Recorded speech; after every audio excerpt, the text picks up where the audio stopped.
If you're afraid of making bad designs or you feel like your graphics just never turn out, you open up a page, you try and create something and nothing looks good, well, I've got a secret for you. The best design actually starts by making terrible designs, and I like to call this the pancake method. So in this video, I want to share with you more about how this pancake method works and how you can use it so that you can feel more confident when you're creating graphics for your business. Now, before we dive in, I have a DIY confidence starter kit. So if you're a DIY designer creating graphics for your own business, want to feel more confident creating your graphics, then make sure you download it because it's really going to help you get started. Now, just like when you go to cook pancakes, usually the first one doesn't turn out very well. The pan hasn't quite heated up yet, you haven't quite got in the flow of it, and that first pancake turns out pretty bad. But as you get in the flow of cooking, you start to create really great pancakes. And it's just the same with design. You need to first create those duds. You need to first create those really terrible designs to get in the flow and start creating good designs. Now, this works both on the small scale as well as in the big picture. And by this, I mean some of your early designs, some of the early graphics you create probably won't be that good, and over time you're going to get better and better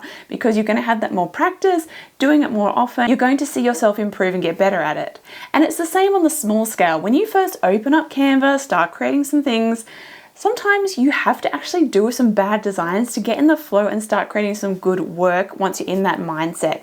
Because sometimes just having that blank white screen can feel really overwhelming. You don't know where to start and you haven't got in the flow. Your mind's been busy doing other tasks that day and you haven't quite gotten that design flow yet. And that's why batch designing can actually be super beneficial, because you can get in that flow more easily. You can create some bad designs, some of the stuff you create isn't very good, then you get in the flow and you start creating really great work. If you try and do one design every single time, they're probably not going to be as good because you didn't give yourself that space to utilize that pancake method, get all the bad stuff out the way and start creating better work. I find that with the pancake method, it is also very freeing. You don't feel all this pressure that your first early designs have to be great.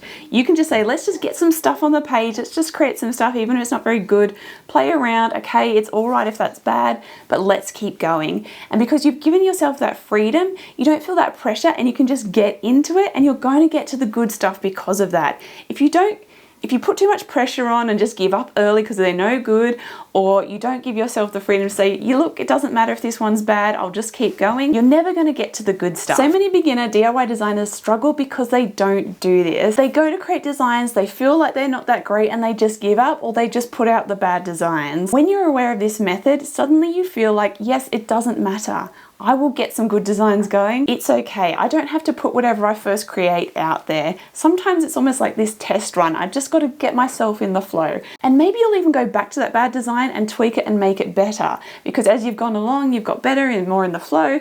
You can go back to that one and you'll start to realize, hey, I know what I can do to actually make this better. And when it comes to the big picture, it's so important to be easy on yourself in the beginning. Some of your early designs are not going to be very good.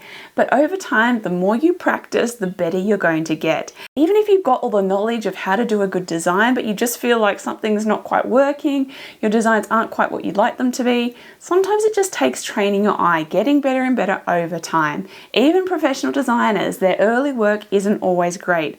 And there's some famous designers out there and creatives out there that some of their early work wasn't that good, wasn't that successful, but they kept at it and that's why they ended up with really great work.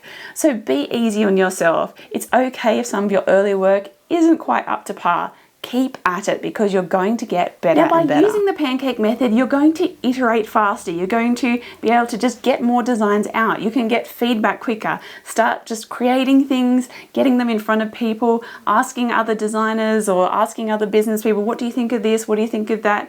Then you'll start to actually learn where you might be going wrong. You'll start to realize, oh, this is something that I'm not doing quite right. This is how I can improve. And so just by starting, just by creating something, even if it's not great, you're actually going to speed up your ability to design well. Now again, if you would like to feel more confident creating your DIY designs, make sure you download my DIY Design Confidence Starter Kit. It's got some great tips there on how to design better so that you can start to feel more confident more quickly and you can start to create graphics that you're proud of. Now, if you'd like to learn more about DIY graphic design, about branding your business and also using Canva, then make sure you subscribe and happy creating.